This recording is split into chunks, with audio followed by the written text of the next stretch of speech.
ਇਕ ਓੰਕਾਰ ਸਤਨਾਮ ਕਰਤਾ ਪੁਰਖ ਨਿਰਭਉ ਨਿਰਵੈਰ ਅਕਾਲ ਮੂਰਤ ਆਜੂਨੀ ਸਹਿ ਭੰਗ ਗੁਰ ਪ੍ਰਸਾਦ। ਜਪ ਆਦ ਸਚ ਜੁਗਾਦ ਸਚ ਹੈ ਭੀ ਸਚ ਨਾਨਕ ਹੋਸੀ ਭੀ ਸਚ। ਗਿਆਨ ਧਿਆਨ ਕਿਛ ਕਰਮ ਨ ਜਾਣਾ ਸਾਰ ਨ ਜਾਣਾ ਤੇਰੀ। ਸਭ ਤੇ ਵੱਡਾ ਸਤਿਗੁਰੂ ਨਾਨਕ ਜਿਨ ਕਲ ਰਾਖੀ ਮੇਰੀ। ਡੰਡੌਤ ਬੰਦਨ ਅਨਕ ਬਾਰ ਸਰਬ ਕਲਾ ਸਮਰਥ। ਡੋਲਣ ਤੇ ਰਾਖੋ ਪ੍ਰਭੂ ਨਾਨਕ ਦੇ ਕਰ ਹੱਥ। ਫਿਰਤ ਫਿਰਤ ਪ੍ਰਭ ਆਇਆ ਪਰਿਆ ਤੋ ਸਰਨਾਏ। ਨਾਨਕ ਕੀ ਪ੍ਰਭ ਬੇਨਤੀ ਆਪਣੀ ਭਗਤੀ ਲਾਏ। ਸਤਨਾਮ ਵਾਹਿਗੁਰੂ ਸਤਨਾਮ ਵਾਹਿਗੁਰੂ।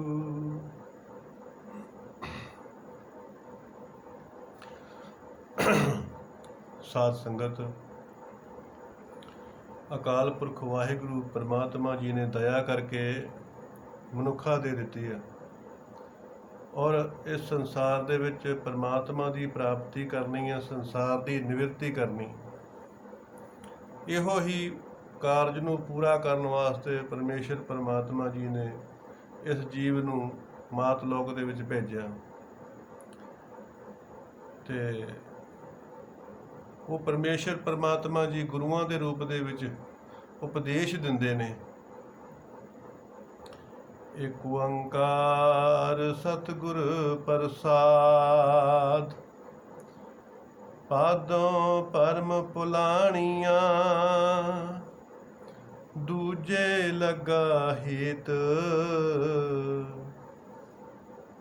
ਲਖ ਸ਼ਿੰਗਾਰ ਬਣਾਇਆ ਕਾਰਜ ਨਾਹੀ ਕੇਤ। ਸਾਧ ਸੰਗਤ, ਇਹ ਮਹੀਨਾ ਭਾਦੋਂ, ਇਹਦਾ ਸ਼ਾਸਤਰੀ ਨਾਮ ਭਦਰ ਆ ਤੇ ਭਦਰ ਉਹਨੂੰ ਕਹਿੰਦੇ ਨੇ ਜਿਹੜਾ ਬਹੁਤ ਜ਼ਿਆਦਾ ਗੁਣਾਂ ਵਾਲਾ ਹੋਵੇ, ਈਮਾਨਦਾਰ ਹੋਵੇ, ਭਦਰ ਪੁਰਸ਼। ਤੋਂ ਪਿਛਲਾ ਮਹੀਨਾ ਜਿਹੜਾ ਸੀਗਾ ਉਹ ਸੀ ਸ਼ਰਾਵਣ। ਤੋਂ ਮਹਾਰਾਜ ਕਹਿੰਦੇ ਪਿਛਲੇ ਮਹੀਨੇ ਦੇ ਵਿੱਚ ਜਿੰਨੇ ਭਾਈ ਵਾਹਿਗੁਰੂ ਪਰਮਾਤਮਾ ਜੀ ਦਾ ਨਾਮ ਨੂੰ ਸ਼ਰਵਣ ਕੀਤਾ, ਮੰਨਣ ਕੀਤਾ, ਨਿਧਿਆਸਣ ਕੀਤਾ, ਅਮਲ ਕੀਤਾ, ਸੇਵਾ ਸਿਮਰਨ ਕੀਤਾ ਤੇ ਉਹ ਫਿਰ ਭਦਰ ਪੁਰਸ਼ ਬਣ ਗਿਆ। ਇਸ ਮਹੀਨੇ ਦੇ ਵਿੱਚ ਉਹ ਭਦਰ ਪੁਰਸ਼ ਬਣ ਕੇ ਪਰਮਾਤਮਾ ਜੀ ਦੇ ਚਰਨਾਂ ਦਾ ਆਨੰਦ ਲੈ ਰਿਹਾ। ਔਰ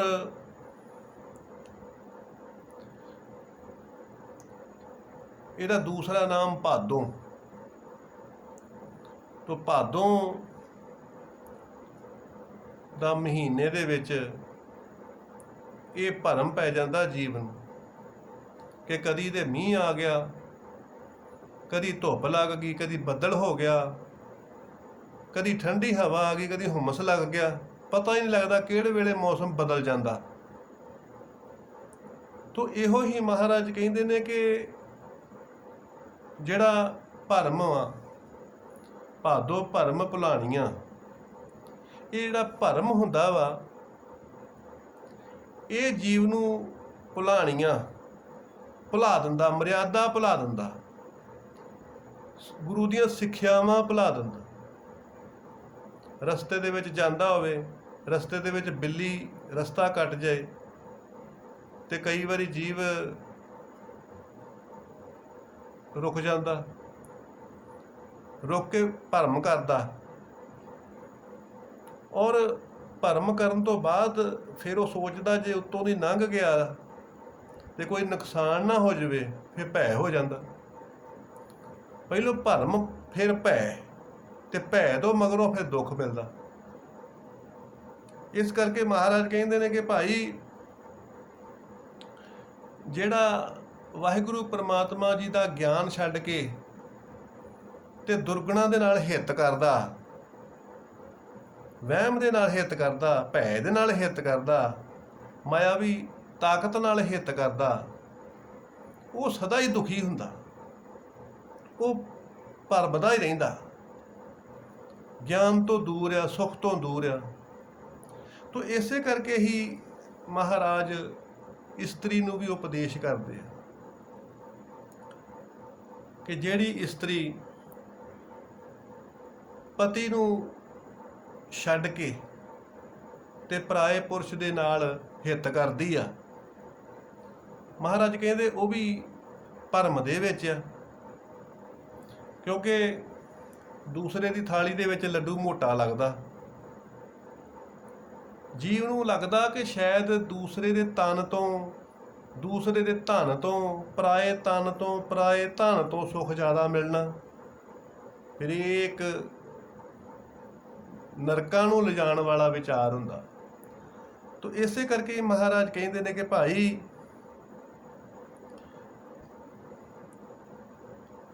ਉਹ ਇਸਤਰੀ ਜਿਹੜੀ ਪਤੀ ਨੂੰ ਛੱਡ ਕੇ, ਕਿਉਂਕਿ ਪਤੀ ਜਿਹੜਾ ਹੁੰਦਾ ਉਹ ਹੀ ਪਰਮਾਤਮਾ ਹੁੰਦਾ। ਜਿਸ ਇਸਤਰੀ ਨੇ ਪਤੀ ਦੀ ਸੇਵਾ ਕੀਤੀ, ਪਤੀ ਨੂੰ ਪ੍ਰੇਮ ਕੀਤਾ, ਉਸਨੇ ਪਰਮਾਤਮਾ ਨੂੰ ਪ੍ਰਾਪਤ ਕਰ ਲਿਆ। ਉਹਦੇ ਤੋਂ ਉੱਤੇ ਹੋਰ ਕੋਈ ਪਰਮਾਤਮਾ ਨਹੀਂ ਹੈਗਾ। ਇਹੋ ਹੀ ਮਹਾਰਾਜ ਉਪਦੇਸ਼ ਕਰਦੇ ਨੇ ਕਿ ਭਾਈ ਭਰਮ ਦੇ ਵਿੱਚ ਨਾ ਪਵੋ। ਪੁਰਸ਼ ਨੂੰ ਆਪਣੀ ਇਸਤਰੀ ਸੁੰਦਰ ਨਹੀਂ ਲੱਗਦੀ, ਉਹ ਪਰਾਈਆਂ ਨੂੰ ਦੇਖਦਾ। ਇਸਤਰੀ ਨੂੰ ਆਪਣਾ ਪਤੀ ਸੁੰਦਰ ਨਹੀਂ ਲੱਗਦਾ, ਉਹ ਪਰਾਏ ਨੂੰ ਦੇਖਦੀ। ਤੋ ਇਹ ਵੀ ਭਰਮ ਆ। ਸਭ ਕੁਝ ਇੱਕੋ ਜਿਹਾ ਹੀ ਆ। ਬਸ ਜਦੋਂ ਅੰਦਰ ਸੰਤੋਖ ਹੁੰਦਾ, ਸਹਿਜ ਹੁੰਦਾ, ਪਰਮਾਤਮਾ ਦੀ ਦਇਆ ਹੁੰਦੀ ਆ, ਤੇ ਉਦੋਂ ਹੀ ਉਸ ਨੂੰ ਫਿਰ ਸ਼ਾਂਤੀ ਆਉਂਦੀ ਹੈ। ਮਹਾਰਾਜ ਕਹਿੰਦੇ ਨੇ ਕਿ ਇਸੇ ਤਰ੍ਹਾਂ ਹੀ ਜਿਹੜਾ ਜੀਵ ਆ ਉਹਨੂੰ ਵੀ ਭਰਮ ਪੈ ਗਿਆ। ਭੱਬਾ ਭਰਮ ਮਿਟਾਵੋ ਆਪਣਾ, ਇਹ ਸਗਲ ਸੰਸਾਰ ਹੈ ਸੁਪਨਾ। ਭਰਮ ਪੈ ਗਿਆ। ਕਦੀ ਕਹਿੰਦਾ ਮੈਂ ਤੇ ਪੰਜਾਂ ਤੱਤਾਂ ਦੀ ਦੇਹ ਆ, ਕਦੀ ਕਹਿੰਦਾ ਮੈਂ ਜੀਵ ਆ, ਕਦੀ ਕਹਿੰਦਾ ਮੈਂ ਬੋਲਦਾ ਚੱਲਦਾ, ਕਦੀ ਕਹਿੰਦਾ ਮੈਂ ਹੰਕਾਰ ਆ। ਇਸ ਕਰਕੇ ਮਹਾਰਾਜ ਕਹਿੰਦੇ ਕਿ ਤੂੰ ਤੇ ਬ੍ਰਹਮ ਆ, ਮਨ ਤੋਂ ਜੋਤ ਸਰੂਪ ਹੈ, ਆਪਣਾ ਮੂਲ ਪਛਾਣ। ਤੂੰ ਆਪਣਾ, ਹੇ ਜੀਵ, ਤੂੰ ਆਪਣਾ ਮੂਲ ਰੂਪ ਪਛਾਣ ਕਿ ਤੂੰ ਪਰਮਾਤਮਾ ਦਾ ਰੂਪ ਆ। ਜੇ ਪਰਮਾਤਮਾ ਦਾ ਰੂਪ ਸਮਝੇਗਾ ਤੇ ਫਿਰ ਉਹਦੇ ਵਿੱਚੋਂ ਗਿਆਨ ਪ੍ਰਾਪਤ ਹੋਏਗਾ। ਤੇ ਜੇ ਸਮਝੇਗਾ ਮੈਂ ਦੇਹ ਆ, ਫਿਰ ਦੇਹ ਦੇ ਜਿਹੜੇ ਸੰਬੰਧਿਤ ਦੇਹਾਂ ਨੇ ਉਹਨਾਂ ਦੇ ਨਾਲ ਫਿਰ ਤੇਰੀ ਹਿੱਤ ਪਵੇਗਾ, ਜਿਹੜਾ ਨਰਕਾਂ ਦਾ ਕਾਰਨ ਬਣੂਗਾ। ਤੋ ਇਹ ਵੀ ਭਰਮ ਆ ਜੀਵ ਨੂੰ ਪਿਆ। ਇਸੇ ਭਰਮ ਨੂੰ ਦੂਰ ਕਰਨ ਵਾਸਤੇ ਹੀ ਸਤਸੰਗ ਆ। ਸੂਰਜ ਕਿਰਨ ਮਿਲੀ, ਜਲ ਕਾ ਜਲ ਹੁਆ ਰਾਮ, ਜੋਤੀ ਜੋਤ ਰਲੀ ਸੰਪੂਰਨ ਥੀਆ ਕਾਮ। ਕਿ ਇਹੋ ਹੀ ਭਰਮ ਜਦੋਂ ਦੂਰ ਹੋ ਜਾਂਦਾ ਤੇ ਉਦੋਂ ਫਿਰ ਜਿਸ ਤਰ੍ਹਾਂ ਪਾਣੀ ਦੇ ਨਾਲ ਪਾਣੀ ਮਿਲ ਜਾਂਦਾ, ਅਗਨੀ ਨਾਲ ਅਗਨੀ ਮਿਲ ਜਾਂਦੀ ਹੈ, ਇਸੇ ਤਰ੍ਹਾਂ ਹੀ ਫਿਰ ਜੋਤੀ ਦੇ ਨਾਲ ਜੋਤੀ ਮਿਲ ਜਾਂਦੀ ਹੈ। ਤੋ ਸਦਾ ਵਾਸਤੇ ਉਹ ਸੁਖੀ ਹੋ ਜਾਂਦਾ। ਲੱਖ ਸ਼ਿੰਗਾਰ ਬਣਾਇਆ, ਕਾਰਜ ਨਾਹੀ ਕੇਤ। ਤੋ ਮਹਾਰਾਜ ਕਹਿੰਦੇ ਕਿ ਐਸੀ ਜਿਹੜੀ ਨਾਰੀ ਹੁੰਦੀ ਆ, ਜਿਹੜੀ ਪਤੀ ਨੂੰ ਤਿਆਗ ਕੇ ਪਰ ਹਿੱਤ ਕਰਦੀ ਆ, ਪਰਾਏ ਪੁਰਸ਼ ਨਾਲ ਹਿੱਤ ਕਰਦੀ ਆ, ਉਹ ਫਿਰ ਕਿੰਨੇ ਵੀ ਸ਼ਿੰਗਾਰ ਬਣਾ ਕੇ ਸੁਹਾਗਣ ਬਣਨ ਦਿਖਾਵਾ ਕਰੇ ਤੇ ਪਰ ਸੁਸਾਇਟੀ ਦੇ ਵਿੱਚ ਉਹਨੂੰ ਇੱਜ਼ਤ ਨਹੀਂ ਮਿਲੂਗੀ। ਲੋਕ ਦੇ ਵਿੱਚ ਵੀ ਉਹਦੀ ਬਦਨਾਮੀ ਆ ਤੇ ਪਰਲੋਕ ਦੇ ਵਿੱਚ ਵੀ ਉਹਨੂੰ ਬਦਨਾਮੀ ਆ। ਇਸ ਕਰਕੇ ਮਹਾਰਾਜ ਕਹਿੰਦੇ ਨੇ ਕਿ ਭਾਈ ਅਕਾਲ ਪੁਰਖ ਵਾਹਿਗੁਰੂ ਪਰਮੇਸ਼ਰ ਪਰਮਾਤਮਾ ਜੀ ਹੀ ਸਭ ਕੁਛ ਆ। ਉਹਨਾਂ ਦੇ ਉੱਤੇ ਹੀ ਭਰੋਸਾ ਰੱਖ। ਗੁਰੂ ਮਹਾਰਾਜ ਸੱਚੇ ਪਾਤਸ਼ਾਹ ਜੀ ਕਹਿੰਦੇ ਨੇ ਮੱਤ ਵਿੱਚ ਰਤਨ ਜਵਾਹਰ ਮਾਣਿਕ। ਜਿਸ ਤਰ੍ਹਾਂ ਰਾਜਿਆਂ ਮਹਾਰਾਜਿਆਂ ਦੇ ਕੋਲ ਮਾਣਕ ਮੋਤੀ ਹੁੰਦੇ ਆ, ਉਹਨਾਂ ਦਾ ਸ਼ਿੰਗਾਰ ਹੁੰਦਾ, ਹਾਰਾਂ ਦਾ ਸ਼ਿੰਗਾਰ ਹੁੰਦਾ, ਗਲੇ ਦਾ ਸ਼ਿੰਗਾਰ ਹੁੰਦਾ, ਇਸੇ ਤਰ੍ਹਾਂ ਹੀ ਇਹ ਜੀਵ ਜਿਹੜੇ ਚੰਗੇ ਸੰਸਕਾਰ ਨੇ ਉਹ ਤੇਰੇ ਜੀਵਨ ਦਾ ਸ਼ਿੰਗਾਰ ਆ। ਇਹ ਜਿਹੜੇ ਮਾਣਕ ਮੋਤੀ ਆ ਇਹ ਤਾਂ ਆਮ ਮਨੁੱਖ ਤੂੰ ਪ੍ਰਾਪਤ ਨਹੀਂ ਕਰ ਸਕਦਾ। 9 ਲੱਖਾਂ ਹਾਰ ਤਾਂ ਤੂੰ ਨਹੀਂ ਪਾ ਸਕਦਾ, ਪਰ ਤੂੰ ਵਾਹਿਗੁਰੂ ਪ੍ਰਮਾਤਮਾ ਜੀ ਦੇ ਜਿਹੜੇ ਸ਼ੁਭ ਸੰਸਕਾਰ ਨੇ ਉਹਨਾਂ ਨੂੰ ਪ੍ਰਾਪਤ ਕਰਕੇ ਤੇ ਤੂੰ ਭਾਈ ਆਪਣੇ ਜੀਵਨ ਨੂੰ ਸ਼ਿੰਗਾਰ ਸਕਦਾ। ਇਹ ਉਹ ਅਸਲੀ ਸ਼ਿੰਗਾਰ ਆ। ਤੋ ਮਹਾਰਾਜ ਜੀ ਉਹ ਇਹ ਉਪਦੇਸ਼ ਕਰਦੇ ਨੇ, ਜਿਤ ਦਿਨ ਦੇ ਬਿਨ ਸਸੀ ਤਿਤ ਵੇਲੇ ਕਹਿ ਸਨ ਪ੍ਰੇਤ। ਭਾਈ ਮਹਾਰਾਜ ਕਹਿੰਦੇ ਨੇ ਕਿ ਜਿਸ ਤਨ ਦੇ ਨਾਲ ਤੂੰ ਮੂੰਹ ਕਰਦਾ, ਮੈਂ ਬੜਾ ਸੁੰਦਰ ਆ, ਮੈਂ ਬਹੁਤ ਸੁਨੱਖਾ ਲੰਮਾ ਨੌਜਵਾਨ ਆ। ਇਸਤਰੀ ਪੁਰਸ਼ ਆਪਣੇ ਸੁੰਦਰ ਸਰੀਰ ਦਾ ਹੰਕਾਰ ਕਰਦੇ ਆ। ਤੋਂ ਮਹਾਰਾਜ ਕਹਿੰਦੇ ਨੇ ਕਿ ਭਾਈ ਜਿਸੋਂ ਇਹਨਾਂ ਦੇ ਵਿੱਚੋਂ ਸਵਾਸ ਨਿਕਲਣੇ ਆ, ਜਮਾਂ ਨੇ ਇਹਦੀ ਜਿੰਦ ਨੂੰ ਲੈ ਕੇ ਜਾਣਾ, ਤੇ ਉਦਣ ਹੀ ਇਹਨਾਂ ਲੋਕਾਂ ਨੇ ਪ੍ਰੇਤ ਕਹਿਣਾ, ਇਹ ਪ੍ਰੇਤ ਹੋ ਜਾਣਾ। ਤੋਂ ਇਸੇ ਕਰਕੇ ਹੀ ਇਹੀ ਤੰਤਰਨ ਦਾ ਸੁੰਦਰ ਸਰੂਪ ਦੇਖ ਕੇ ਮੋਹਿਤ ਹੋ ਜਾਣਾ, ਸੁੰਦਰ ਚਿਹਰਾ ਦੇਖ ਕੇ ਮੋਹਿਤ ਹੋ ਜਾਣਾ, ਇਹੋ ਹੀ ਤੰਤਰ ਹੁੰਦਾ। ਤੇ ਇਸੇ ਹੀ ਤੰਤਰ ਨੂੰ ਮਹਾਰਾਜ ਕਹਿੰਦੇ ਆ ਕਿ ਬਚਣਾ ਚਾਹੀਦਾ, ਕਿਉਂਕਿ ਘਰ ਕੀ ਨਾਰ ਬਹੁਤ ਹਿਤ ਜਾ ਸਿੰਘ ਸਦਾ ਰਹਿਤ ਸੰਗ ਲਾਗੀ। ਜਬ ਇਹ ਹੰਸੂ ਡੀਏ ਕਾਇਆ ਪ੍ਰੇਤ ਪ੍ਰੇਤ ਕਰ ਭਾਗੀ। ਇਹਦੇ ਭਾਈ ਜੀਂਦੀ ਜਾਨ ਨੂੰ ਇਹ ਸਾਰੇ ਸੰਬੰਧੀ ਆ। ਜਦੋਂ ਵਿੱਚ ਜਾਨ ਨਹੀਂ, ਜਦੋਂ ਪ੍ਰਾਣ ਨਹੀਂ ਹੈਗਾ, ਤੇ ਫਿਰ ਕੋਈ ਵੀ ਇਹਨੂੰ ਸਤਿਕਾਰ ਨਹੀਂ ਦਿੰਦਾ, ਫਿਰ ਇਹਦਾ ਨਾਮ ਪ੍ਰੇਤ ਹੋ ਜਾਂਦਾ। ਔਰ ਪ੍ਰੇਤ ਕਹਿੰਦੇ ਨੇ ਕਿ ਜਿਹੜਾ ਮਤੀ ਦੇ ਵਿੱਚ ਪ੍ਰੇਰਿਤ ਕਰਦਾ, ਨਾਮ ਨਹੀਂ ਜਪਦਾ, ਵਿਸ਼ੇ ਵਿਕਾਰ ਕਰਦਾ, ਛਲ ਕਪਟ ਧੋਖਾ ਫਰੇਬ ਮਿਲਾਵਟ ਰਿਸ਼ਵਤ ਲੈਂਦਾ, ਨਿੰਦਿਆ ਚੁਗਲੀ ਈਰਖਾ ਵਕੀਲੀ ਕਰਦਾ, ਤੇ ਉਹ ਭਾਈ ਮਰਨ ਤੋਂ ਬਾਅਦ ਫਿਰ ਪ੍ਰੇਤ ਬਣਦਾ। ਤੇ ਪ੍ਰੇਤ ਬਣ ਕੇ ਤੇ ਫਿਰ ਲੋਕਾਂ ਦੀ ਮਤੀ ਦੇ ਵਿੱਚ ਜਾ ਕੇ ਮਤੀ ਨੂੰ ਭ੍ਰਿਸ਼ਟ ਕਰਦਾ ਤੇ ਗਲਤ ਕੰਮਾਂ ਦੀ ਪ੍ਰੇਰਨਾ ਦਿੰਦਾ। ਉਹ ਜਿਹੜਾ ਪ੍ਰੇਰਨਾ ਦਿੰਦਾ ਉਸੇ ਨੂੰ ਹੀ ਪ੍ਰੇਤ ਕਹਿੰਦੇ ਆ।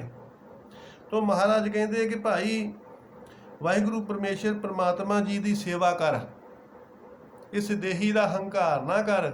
ਇਹ ਕੱਚਾ ਭਾਂਡਾ ਵਾ, ਇਹ ਵਸ 'ਚ ਨਹੀਂ ਹੈਗਾ। ਬੱਚਾ ਜਵਾਨ, ਜਵਾਨੀ ਤੋਂ ਅਧੇੜੀ, ਅਧੇੜੀ ਤੋਂ ਬੁਢੇਪਾ, ਆਪਣੇ ਆਪ ਹੀ ਇਹ ਉਧਰ ਨੂੰ ਤੁਰਿਆ ਜਾਂਦਾ। ਜੇ ਤੈਨੂੰ ਮੌਕਾ ਮਿਲਿਆ ਤਾਂ ਤੂੰ ਸੇਵਾ ਕਰ, ਭਲਾ ਕੰਮ ਕਰ, ਇਸ ਦੇਹੀ ਦੇ ਕੋਲੋਂ ਤੂੰ ਪਰਉਪਕਾਰ ਕਰ, ਤਾਂ ਕਿ ਦੁਨੀਆ ਦੇ ਵਿੱਚ ਤੇਰਾ ਨਾਮ ਹੋ ਜਾਵੇ, ਤੂੰ ਅਮਰ ਹੋ ਜਾਵੇਂ। ਪਕੜ ਚਲਾਇਨ ਦੂਤ ਜਮ ਕਿਸੇ ਨਾ ਦੇਣੀ ਭੇਤ।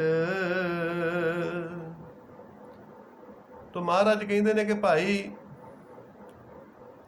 ਇਸ ਦੇਹੀ ਦੇ ਨਾਲ ਜਿਹੜੀਆਂ ਤੂੰ ਰੰਗ ਰਲੀਆਂ ਮਨਾਉਂਦਾ ਰਿਹਾ, ਤੋਂ ਜਿਹੜਾ ਪਰਮਾਤਮਾ ਦੇ ਨਾਲ ਵਾਅਦਾ ਕੀਤਾ ਸੀ ਉਹ ਤੇ ਭੁੱਲ ਹੀ ਗਿਆ। ਭੂਲ ਗਿਓ ਅਗਿਆਨ ਤੇ ਆਤਮਾ ਆਪਣਾ ਆਤਮ ਰੂਪ, ਲਿਵ ਛੁੜਕੀ ਲਗੀ ਤ੍ਰਿਸ਼ਨਾ ਮਾਇਆ ਅਮਰ ਵਰਤਾਇਆ। ਜੋ ਧਰਤੀ ਉੱਤੇ ਆਇਆ ਤੇ ਤੇਰੇ ਉੱਤੇ ਮਾਇਆ ਨੇ ਆਪਣਾ ਪ੍ਰਭਾਵ ਪਾ ਕੇ ਤੈਨੂੰ ਪੁੱਠੇ ਰਾਹ ਪਾਤਾ, ਨਿੰਦਿਆ ਚੁਗਲੀ ਈਰਖਾ ਵਕੀਲੀ ਵਾਲੇ ਪਾਸੇ ਪਾਤਾ। ਤੋ ਇਸੇ ਕਰਕੇ ਹੀ ਮਹਾਰਾਜ ਕਹਿੰਦੇ ਨੇ ਕਿ ਭਾਈ ਜਦੋਂ ਅਖੀਰਲਾ ਵੇਲਾ ਆਉਣਾ ਵਾ, ਜਮ ਨੇ ਕਿਸੇ ਨੂੰ ਭੇਤ ਨਹੀਂ ਦੇਣਾ ਕਿ ਮੈਂ ਕਿਹੜੇ ਵੇਲੇ ਆਉਣਾ ਵਾ, ਤੇ ਇਹ ਵੀ ਨਹੀਂ ਭੇਤ ਦੇਣਾ ਕਿ ਮੈਂ ਲੈ ਕੇ ਤੈਨੂੰ ਕਿੱਥੇ ਚੱਲਿਆ ਵਾਂ।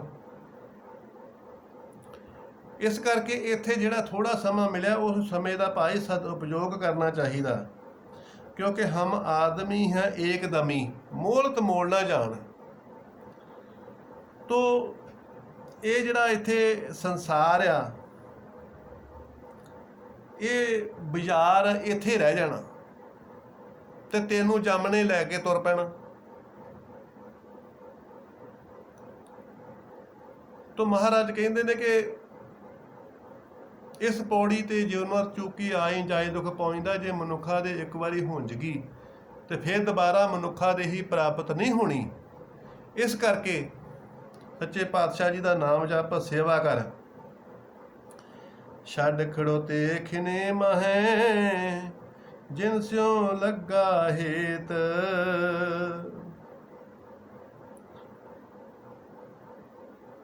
ਸਾਧ ਸੰਗਤ ਹੈਲਥ ਆ ਤੇ ਵੈਲਥ ਆ। ਇਸੇ ਕਰਕੇ ਮਹਾਰਾਜ ਕਹਿੰਦੇ ਨੇ ਕਿ ਜਿਨ੍ਹਾਂ ਦੇ ਨਾਲ ਤੂੰ ਹਿੱਤ ਕਰਦਾ ਸੀ, ਮੋਹ ਕਰਦਾ ਸੀਗਾ, ਰੰਗ ਰਲੀਆਂ ਮਨਾਉਂਦਾ ਸੀਗਾ, ਉਹ ਖਿਣਾਂ ਦੇ ਵਿੱਚ ਹੀ ਛੱਡ ਕੇ ਤੇ ਤੇਰੇ ਤੋਂ ਪਾਸੇ ਹੋ ਗਏ। ਜਵਾਨੀ ਤੱਕ ਹੀ ਸਾਰੇ ਸੰਬੰਧੀ ਹੁੰਦੇ ਆ। ਜਦੋਂ ਜਵਾਨੀ ਤੋਂ ਅਧੇੜੀ ਉਮਰ ਆ ਜਾਂਦੀ ਆ ਤੇ ਉਦੋਂ ਸਾਰੇ ਛੱਡ ਕੇ ਚਲੇ ਜਾਂਦੇ ਆ। ਅਧੇੜੀ ਤੋਂ ਜਦੋਂ ਬਜ਼ੁਰਗੀ ਆਉਂਦੀ ਆ ਤੇ ਉਦੋਂ ਫਿਰ ਇਕੱਲਾ ਹੀ ਰਹਿ ਜਾਂਦਾ। ਇਕੱਲੇ ਨੂੰ ਵੀ ਫਿਰ ਜਾਣਾ ਪੈਂਦਾ। ਇਸੇ ਕਰਕੇ ਹੀ ਮਹਾਰਾਜ ਕਹਿੰਦੇ ਨੇ ਕਿ ਜਿਉਂ ਭਾਈ ਇਹੋ ਜਿਹਾ ਸਮਾਂ ਆਇਆ ਤੇ ਤੈਨੂੰ ਸਾਰੇ ਸਾਥ ਛੱਡ ਕੇ ਚਲ ਗਏ।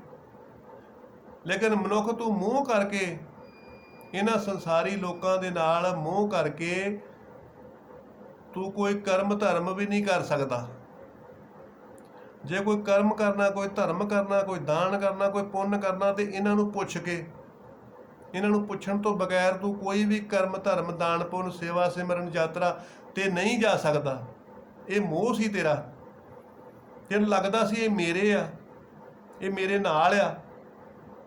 ਪਰ ਵਾਹਿਗੁਰੂ ਪਰਮਾਤਮਾ ਦੀ ਕਿਰਪਾ ਨਾਲ ਜਦੋਂ ਉਮਰ ਢਲੀ ਆ ਤੇ ਇਹ ਸਾਰੇ ਹੀ ਤੈਨੂੰ ਛੱਡ ਕੇ ਤੇ ਪਰਾਂ ਹੋ ਗਏ।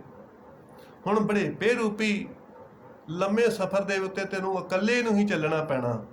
ਤਾਂ ਇਸੇ ਕਰਕੇ ਹੀ ਮਹਾਰਾਜ ਕਹਿੰਦੇ ਨੇ ਕਿ ਭਾਈ ਸ਼ੁਭ ਕਰ।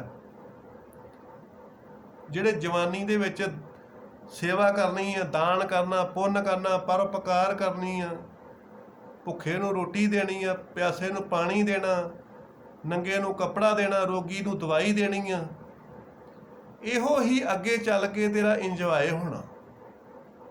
ਇਹਨੇ ਹੀ ਬੜੇਪੇ ਦੇ ਵਿੱਚ ਤੈਨੂੰ ਰਸਾ ਸਵਾਦ ਦੇਣਾ। ਹੱਥ ਮਰੋੜੇ ਤਨ ਕਪੇ ਸਿਆਹੋ ਹੋਆ ਸੇਤ। ਤੋ ਅਖੀਰ ਮਹਾਰਾਜ ਕਹਿੰਦੇ ਨੇ ਕਿ ਭਾਈ ਤੂੰ ਜਿਹੜੀ ਉਮਰ ਸੀ ਨਾ ਉਹ ਖਰਾਬ ਕਰਤੀ, ਆਪਣਾ ਜਨਮ ਖਰਾਬ ਕਰ ਦਿੱਤਾ। ਕਿਉਂਕਿ ਸੇਵਾ ਸਿਮਰਨ ਦਾਨ ਪੁੰਨ ਤੇ ਤੂੰ ਕੀਤਾ ਨਾ। ਤੇ ਅਖੀਰ ਦੇ ਵਿੱਚ ਫਿਰ ਜਦੋਂ ਜਮ ਜਿੰਦ ਨੂੰ ਲੈਣ ਆਉਂਦਾ ਤੇ ਉਦੋਂ ਫਿਰ ਪਛਤਾਵੇ ਦੇ ਵਿੱਚ ਫਿਰ ਹੱਥ ਮੁੜਦੇ ਆ, ਸਰੀਰ ਵਿੱਚ ਕੰਪਨ ਆਉਂਦਾ ਕਿ ਮੈਂ ਕੁਝ ਕੀਤਾ ਨਹੀਂ, ਪਛਤਾਵਾ ਆਉਂਦਾ। ਤੇ ਜਿਹੜਾ ਰੰਗ ਤੇਰਾ ਲਾਲ ਸੁਰਖ ਸੀਗਾ ਉਹ ਲਾਲ ਸੁਰਖ ਤੋਂ ਕਾਲਾ ਪੀਲਾ ਹੋ ਜਾਂਦਾ। ਤੋ ਇਸੇ ਕਰਕੇ ਹੀ ਮਹਾਰਾਜ ਕਹਿੰਦੇ ਨੇ ਕਿ ਉਹ ਲਾਲ ਰੰਗ ਜਿਹੜਾ ਸੀ ਉਹ ਖੂਨ ਕਰਕੇ ਸੀ, ਤੇ ਖੂਨ ਜਿਹੜਾ ਖਤਮ ਹੋ ਗਿਆ ਤੇ ਫਿਰ ਰੰਗ ਜਿਹੜਾ ਸੀਗਾ ਉਹ ਕਾਲਾ ਪੀਲਾ ਪੈ ਗਿਆ। ਤੋ ਇਹੋ ਹੀ ਮਹਾਰਾਜ ਉਪਦੇਸ਼ ਕਰਦੇ ਨੇ ਕਿ ਭਾਈ ਸੰਸਾਰ ਦੇ ਉੱਤੋਂ ਤੇਰਾ ਜਾਣਾ ਵੀ ਸਫਲ ਹੋ ਜਾਵੇ। ਇਹ ਸੰਸਾਰ ਦੇ ਵਿੱਚ ਜਨਮ ਮਰਨ ਦੁੱਖ ਸੁੱਖ ਤੈਨੂੰ ਇੱਕੋ ਜਿਹਾ ਹੀ ਲੱਗੇ। ਤੋ ਇਹੋ ਹੀ ਸੰਸਾਰ ਦੇ ਵਿੱਚ ਮਹਾਰਾਜ ਉਪਦੇਸ਼ ਕਰਦੇ ਆ, ਜਿਹਾ ਬੀਜੇ ਸੋ ਲੂਣੇ ਕਰਮਾ ਸੰਦੜਾ ਖੇਤ। ਮਨ ਬਚਨ ਤੇ ਕਰਮ, ਇਹ ਭਾਈ ਜਿਸ ਤਰ੍ਹਾਂ ਦਾ ਵਿਹਾਰ ਕਰੂਗਾ ਉਸੇ ਤਰ੍ਹਾਂ ਦਾ ਹੀ ਇਹਨੂੰ ਫਲ ਮਿਲਣਾ। ਜੇ ਨਿੰਦਿਆ ਚੁਗਲੀ ਈਰਖਾ ਵਖੇਲੀ ਰਾਗ ਦਵੇਸ਼ ਕਰੂਗਾ ਬੁਰਾਈ ਮਿਲੇਗੀ, ਤੇ ਜੇ ਪਰਉਪਕਾਰ ਕਰੂਗਾ ਭਲਾ ਕਰੂਗਾ ਤੇ ਸੱਚੇ ਮਾਰਗ ਚੱਲਦਿਆਂ ਉਸਤਤ ਕਰੇ ਜਹਾਨ, ਵਡਿਆਈ ਮਿਲੂਗੀ। ਲੋਕ ਵਿੱਚ ਵਡਿਆਈ ਮਿਲੂਗੀ, ਪਰਲੋਕ 'ਚ ਵੀ ਵਡਿਆਈ ਮਿਲੂਗੀ। ਤੋ ਇਸੇ ਕਰਕੇ ਹੀ ਮਹਾਰਾਜ ਕਹਿੰਦੇ ਨੇ ਕਿ ਭਾਈ ਤੂੰ ਆਪਣੇ ਜੀਵਨ ਦੇ ਵਿੱਚ ਜੇਕਰ ਤੂੰ ਆਨੰਦ ਚਾਹੁੰਦਾ ਜੇ ਤੂੰ ਆਨੰਦ ਚਾਹੁੰਦਾ ਵਾ ਤੇ ਵਾਹਿਗੁਰੂ ਪ੍ਰਮਾਤਮਾ ਨੂੰ ਸਮਰਪਣ ਕਰ ਦੇ, ਕਿਸੇ ਨੂੰ ਦੋਸ਼ ਨਾ ਦੇ। ਦਦਾ ਦੋਸ਼ ਨਾ ਕਾਹੂ ਦੇਤ, ਜੋ ਮੈਂ ਕੀਆ ਸੋ ਮੈਂ ਪਾਇਆ, ਦੋਸ਼ ਨਾ ਕਾਹੂ ਦੇ, ਕਿਸੇ ਨੂੰ ਦੋਸ਼ ਨਾ ਦੇ। ਇਹ ਮਾਤ ਲੋਕ ਕਰਮ ਭੂਮੀ ਆ, ਇਹਦੇ ਵਿੱਚ ਸ਼ੁਭ ਬੀਜ ਬੀਜਣਾ। ਹੁਣ ਵੱਤੇ ਹਰ ਨਾਮ ਨਾ ਬੀਜੇ, ਅੱਗੇ ਭੁੱਖਾ ਕਾ ਖਾਏ ਰਾਮ ਰਾਜੇ। ਇਸ ਜੀਵਨ ਦੇ ਵਿੱਚ ਭਾਈ ਜਿਵੇਂ ਵੱਤਰ ਆਉਂਦਾ ਜ਼ਮੀਨ ਦੇ ਵਿੱਚ, ਤੇ ਜੇ ਵੱਤਰ ਦੇ ਵਿੱਚ ਨਾ ਬੀਜਿਆ ਜਾਵੇ ਤੇ ਵੱਤਰ ਲੰਘ ਜਾਂਦਾ। ਇਸੇ ਤਰ੍ਹਾਂ ਹੀ ਇਹ ਜਿਹੜਾ ਜੀਵਨ ਮਿਲਿਆ, ਜਵਾਨੀ ਮਿਲੀ ਆ, ਇਹ ਵੱਤਰ ਆ। ਇਹਦੇ ਨਾਲ ਤੂੰ ਜੀਵਨ ਦੇ ਵਿੱਚ ਤੂੰ ਬੀਜ ਬੀਜਣਾ, ਸ਼ੁਭ ਦਾ ਬੀਜ ਬੀਜਣਾ, ਪਰਉਪਕਾਰ ਦਾ ਬੀਜ ਬੀਜਣਾ। ਔਰ ਇਹੋ ਹੀ ਅੱਗੇ ਜਾ ਕੇ ਬੁਢੇਪੇ ਦੇ ਵਿੱਚ ਫਿਰ ਭਾਈ ਤੈਨੂੰ ਸੁੱਖ ਮਿਲੇਗਾ, ਸ਼ਾਂਤੀ ਮਿਲੇਗੀ, ਸਕੂਨ ਮਿਲੇਗਾ ਕਿ ਮੈਂ ਵੀ ਸੰਸਾਰ ਤੋਂ ਕੁਝ ਕਰਕੇ ਚੱਲਿਆ।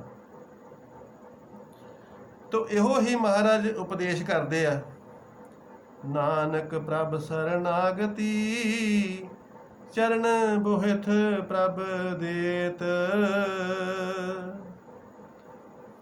ਤੋ ਸਾਧ ਸੰਗਤ ਜੀ ਮਹਾਰਾਜ ਉਪਦੇਸ਼ ਕਰਦੇ ਆ ਕਿ ਤੂੰ ਆਪਣੀਆਂ ਸਿਆਣਪਾਂ ਛੱਡ ਕੇ ਤੇ ਪ੍ਰਮਾਤਮਾ ਦੀ ਸ਼ਰਨਾਗਤੀ ਧਾਰਨ ਕਰ ਲਾ। ਤਨ ਮਨ ਧਨ ਸਭ ਸੌਂਪ ਗੁਰੂ ਕੋ ਹੁਕਮ ਮੰਨੇ ਪਾਈਏ, ਜੋ ਸ਼ਰਨ ਆਵੇ ਤਿਸੇ ਕੰਠ ਲਾਵੇ, ਬਿਰਧ ਸੁਆਮੀ ਸੰਦਾ। ਇਹ ਪ੍ਰਮਾਤਮਾ ਦਾ ਬਿਰਧ ਆ ਕਿ ਜਿਹੜਾ ਸਭ ਕੁਝ ਤਿਆਗ ਕੇ, ਨਿਮਾਣਾ ਹੋ ਕੇ, ਨਿਆਸਰਾ ਹੋ ਕੇ ਮੇਰੀ ਸ਼ਰਨ ਦੇ ਵਿੱਚ ਆਉਂਦਾ ਤੇ ਮੈਂ ਉਹਨੂੰ ਆਪਣੇ ਕੰਠ ਦੇ ਨਾਲ ਲਾਉਣਾ ਵਾ। ਇਹੋ ਹੀ ਮਹਾਰਾਜ ਉਪਦੇਸ਼ ਕਰਦੇ ਆ ਕਿ ਭਾਈ ਪਰਮੇਸ਼ਰ ਪ੍ਰਮਾਤਮਾ ਦੀ ਸੱਚੇ ਮਨੋਂ ਸ਼ਰਨ ਦੇ ਵਿੱਚ ਆ ਜਾ। ਔਰ ਜੋ ਸ਼ਰਨ ਵਿੱਚ ਆਏਗਾ, ਚਰਨ ਬੋਹਿਤ ਪ੍ਰਭ ਦੇਤ। ਤੋ ਜਦੋਂ ਵਾਹਿਗੁਰੂ ਪ੍ਰਮਾਤਮਾ ਗੁਰੂ ਮਹਾਰਾਜ ਦੇ ਚਰਨਾਂ ਦੇ ਉੱਤੇ ਮੱਥਾ ਟੇਕਾਂਗੇ, ਚਰਨਾਂ ਤੇ ਸੇਵਾ ਕਰੂੰਗਾ, ਤੇ ਉਹ ਗੁਰੂ ਦਾ ਜਿਹੜਾ ਆਚਰਣ ਆ ਉਸ ਨੂੰ ਧਾਰਨ ਹੋ ਜਾਏਗਾ। ਗੁਰੂ ਦਾ ਆਚਰਣ ਨੂੰ ਧਾਰਨ ਕਰਨਾ, ਚਰਨਾਂ ਦੀ ਸੇਵਾ ਕਰਨੀ ਆ ਤੇ ਗੁਰੂ ਦੇ ਆਚਰਣ ਨੂੰ ਹਿਰਦੇ ਦੇ ਵਿੱਚ ਧਾਰਨ ਕਰਨਾ। ਤੇ ਇਹੋ ਹੀ ਜਿਹੜਾ ਗੁਰੂ ਦਾ ਆਚਰਣ ਆ, ਇਹਦੇ ਤੇ ਹੀ ਚੱਲ ਕੇ ਇਹੋ ਹੀ ਜਹਾਜ਼ ਬਣ ਜਾਵੇਗਾ, ਬੋਹਿਤ ਬਣ ਜਾਵੇਗਾ, ਤੇਰੀ ਜੀਵ ਆਤਮਾ ਨੂੰ ਭਵ ਸਾਗਰ ਤੋਂ ਪਾਰ ਕਰ ਦੇਵੇਗਾ। ਤੇ ਮਹਾਰਾਜ ਕਹਿੰਦੇ ਕਿ ਨਹੀਂ, ਸੰਸਾਰ ਸਮੁੰਦੇ ਤਾਰ ਗੋਬਿੰਦੇ ਰਾਖ ਲੈ ਬਾਪ ਬੀਠਲਾ। ਇਹ ਜਿਹੜਾ ਸੰਸਾਰ ਆ, ਭਾਵਨਾ ਦਾ ਸੰਸਾਰ ਆ, ਇਹ ਭਵਜਲ ਸਾਗਰ ਆ। ਜੀਵ ਦੇ ਚਿੱਤ ਦੇ ਵਿੱਚ ਪਤਾ ਨਹੀਂ ਕਿੰਨੇ ਬੇਅੰਤੀ ਭਾਵਨਾਵਾਂ, ਉਹਨਾਂ ਭਾਵਨਾਵਾਂ ਦੇ ਵਿੱਚ ਹੀ ਡੁੱਬਿਆ ਰਹਿੰਦਾ। ਇਹੋ ਹੀ ਦੁੱਖ ਵਾ, ਇਹੋ ਹੀ ਇਹਨੂੰ ਅਕਾਲ ਪੁਰਖ ਤੋਂ ਦੂਰ ਕਰੀ ਬੈਠਾ ਵਾ। ਤੇ ਜਦੋਂ ਹਿਰਦੇ ਦੇ ਵਿੱਚ ਕੋਈ ਭਾਵਨਾ ਨਾ ਹੋਵੇ ਤੇ ਉਹ ਹਿਰਦਾ ਜਿਹੜਾ ਤਰਿਆ ਹੁੰਦਾ ਵਾ।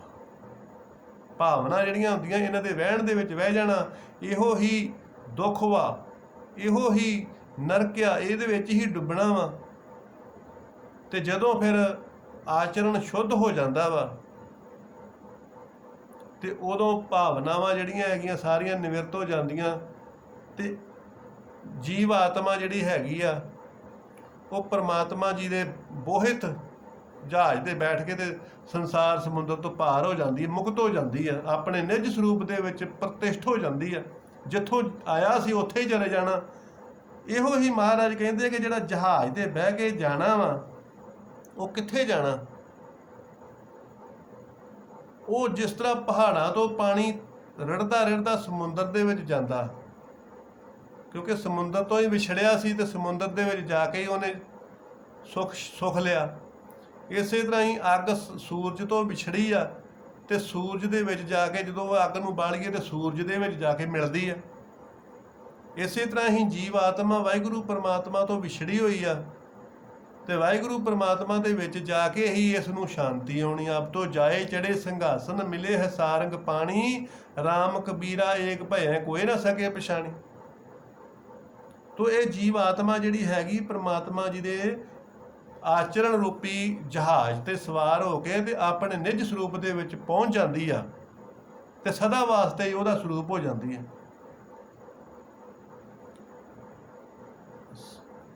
से भादों नरक न पाई है, गुरु रखण वाला हेत। तो महाराज उपदेश करते कि ਜਿਹੜਾ ਭਾਦੋਂ ਦੇ ਮਹੀਨੇ ਦੇ ਵਿੱਚ ਗੁਰੂ ਦੀ ਸੇਵਾ ਕਰਦਾ ਭਾਈ, ਗੁਰੂ ਮਹਾਰਾਜ ਉਸ ਜੀਵ ਨੂੰ ਨਰਕ ਤੋਂ ਬਚਾ ਲੈਂਦੇ ਆ। ਅਕਾਲ ਪੁਰਖ ਵਾਹਿਗੁਰੂ ਦਾ ਸਿਮਰਨ ਕਰਨਾ, ਇਸ਼ਟ ਦੇਵ ਗੁਰੂ ਨਾਨਕ ਬਾਬਾ ਜੀ ਨੂੰ ਪਿਆਰ ਕਰਨਾ, ਉਹਨਾਂ ਦੀਆਂ ਲੀਲਾ ਜਿਹੜੀਆਂ ਨੇ ਉਹਨਾਂ ਨੂੰ ਪਿਆਰ ਕਰਨਾ, ਨਾਮ ਰੂਪ ਲੀਲਾ ਧਾਮ। ਸਭ ਤੋਂ ਪਹਿਲੋਂ ਨਾਮ ਜਪਣਾ, ਨਾਮ ਜਪਣਾ। ਦੂਸਰੇ ਨੰਬਰ ਤੇ ਰੂਪ, ਗੁਰੂ ਬਾਬਾ ਜੀ ਦੇ ਰੂਪ ਦਾ ਦਰਸ਼ਨ।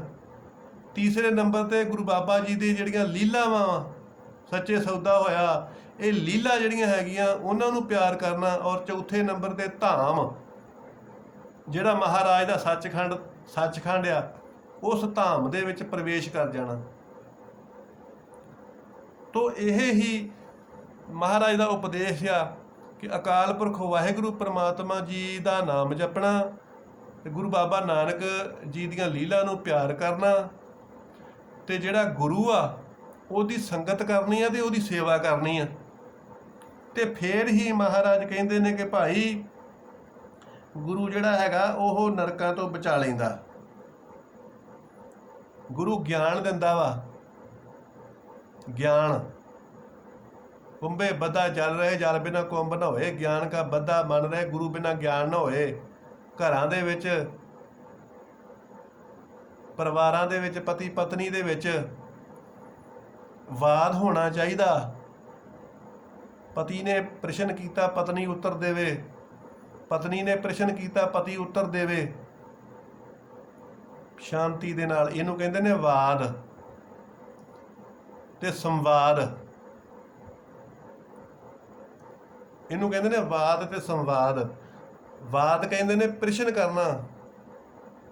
ਜੇ ਪਤਨੀ ਨੇ ਵਾਦ ਪ੍ਰਸ਼ਨ ਕੀਤਾ ਤੇ ਪਤੀ ਨੂੰ ਸੰਵਾਦ ਉੱਤਰ ਦੇਣਾ ਚਾਹੀਦਾ। ਜੇ ਪਤੀ ਨੇ ਵਾਦ ਪ੍ਰਸ਼ਨ ਕੀਤਾ ਤੇ ਪਤਨੀ ਨੂੰ ਉੱਤਰ ਦੇਣਾ ਚਾਹੀਦਾ, ਸੰਵਾਦ। ਲੇਕਿਨ ਦੋਨਾਂ ਦੇ ਵਿੱਚ ਵਿਵਾਦ ਨਹੀਂ ਹੋਣਾ ਚਾਹੀਦਾ। ਤੋ ਵਿਵਾਦ ਤਾਂ ਹੀ ਹੁੰਦਾ ਜਦੋਂ ਗਿਆਨ ਦੀ ਘਾਟ ਹੋ ਜਾਂਦੀ ਹੈ, ਤੇ ਗਿਆਨ ਦੀ ਘਾਟ ਤਾਂ ਹੀ ਹੁੰਦੀ ਹੈ ਜਦੋਂ ਬੁੱਧੀ ਭ੍ਰਿਸ਼ਟ ਹੋ ਜਾਂਦੀ ਹੈ। ਤੇ ਬੁੱਧੀ ਭ੍ਰਿਸ਼ਟ ਤਾਂ ਹੁੰਦੀ ਹੈ ਜਦੋਂ ਬੰਦਾ ਆਪਣੇ ਦਾਇਤ ਪੂਰੇ ਨਹੀਂ ਕਰਦਾ, ਦਾਨ ਪੁੰਨ ਨਹੀਂ ਕਰਦਾ, ਸੇਵਾ ਸਿਮਰਨ ਨਹੀਂ ਕਰਦਾ। ਉਦੋਂ ਬੁੱਧੀ ਭ੍ਰਿਸ਼ਟ ਹੋ ਜਾਂਦੀ ਆ ਤੇ ਫਿਰ ਆਪਸ ਵਿੱਚ ਹੀ ਲੜਾਈ ਝਗੜਾ ਸ਼ੁਰੂ ਹੋ ਜਾਂਦਾ। ਉਹ ਜਿਹੜਾ ਲੜਾਈ ਝਗੜਾ ਹੁੰਦਾ ਉਹੋ ਹੀ ਨਰਕ ਹੁੰਦਾ ਵਾ। ਨਰਕ ਦਾ ਮਤਲਬ ਹੁੰਦਾ ਨਾ ਰੁਕ, ਜਿੱਥੇ ਦੋਵੇਂ ਪਰਿਵਾਰਕ ਮੈਂਬਰ ਰੁਕਣ ਨਾ ਇੱਕ ਦੂਸਰੇ ਦੇ ਉੱਤੇ ਹਮਲਾ ਕਰਨ ਨੂੰ। ਨਾ ਨਰਕ ਦਾ ਮਤਲਬ ਹੁੰਦਾ ਨਾ ਰੁਕ। ਜਿਹੜੇ ਪਰਿਵਾਰਕ ਮੈਂਬਰ ਇੱਕ ਦੂਸਰੇ ਤੇ ਹਮਲਾ ਕਰਨ ਨੂੰ ਰੁਕਦੇ ਹੀ ਨਿਗੇ, ਉੱਥੇ ਵੱਡਾ ਨਰਕ ਹੁੰਦਾ। ਤੇ ਜੇ ਗਿਆਨ ਹੋਵੇ ਤੇ ਫਿਰ ਰੁਕੇ ਰਹਿੰਦੇ ਆ, ਗਿਆਨ ਸਮਝ ਦਿੰਦਾ। ਤੋ ਇਸ ਕਰਕੇ ਮਹਾਰਾਜ ਕਹਿੰਦੇ ਨੇ ਜੋ ਸਰਨ ਆਵੇ ਤਿਸੇ ਕੰਠ ਲਾਵੇ, ਇਹ ਬਿਰਧ ਸੁਆਮੀ ਸੰਦਾ। ਇਹ ਵਾਹਿਗੁਰੂ ਪਰਮੇਸ਼ਰ ਪਰਮਾਤਮਾ ਜੀ ਔਰ ਉਹਦੀ ਸੰਗਤ ਕਰਨੀ ਆ, ਗੁਰੂ ਦੀ ਸੇਵਾ ਕਰਨੀ ਆ, ਫਿਰ ਸਦਬੁੱਧੀ ਮਿਲਦੀ ਆ ਔਰ ਘਰ ਵਿੱਚ ਸੁਖ ਸ਼ਾਂਤੀ ਆਉਂਦੀ ਆ। ਤੇ ਭਾਈ ਭਾਦੋਂ ਦੇ ਮਹੀਨੇ ਦੇ ਵਿੱਚ ਗੁਰੂ ਮਹਾਰਾਜ ਦੇ ਉਪਦੇਸ਼ ਨੂੰ ਧਾਰਨ ਕਰੋ, ਪਿਆਰ ਦੇ ਨਾਲ ਸਰਵਣ ਕਰੋ ਤੇ ਪਾਠ ਕਰੋ, ਨਿਤਨੇਮ ਕਰੋ, ਪਿਆਰ ਦੇ ਨਾਲ ਕਰੋ, ਭਿੱਜ ਕੇ ਕਰੋ, ਯਾਦ ਕਰ ਕਰਕੇ ਕਰੋ ਤੇ ਮਨੁੱਖਾ ਦੇਹੀ ਨੂੰ ਸਫਲਾ ਕਰੋ। ਲੋਕ ਸੁਖੀਏ ਪਰਲੋਕ ਸੁਹੇਲੇ, ਨਾਨਕ ਹਰ ਪ੍ਰਭ ਆਪੇ ਮੇਲੇ। ਨਾਨਕ ਨਾਮ ਚੜ੍ਹਦੀ ਕਲਾ, ਤੇਰੇ ਭਾਣੇ ਸਰਬੱਤ ਦਾ ਭਲਾ। ਸਤਨਾਮ ਵਾਹਿਗੁਰੂ, ਸਤਨਾਮ ਵਾਹਿਗੁਰੂ।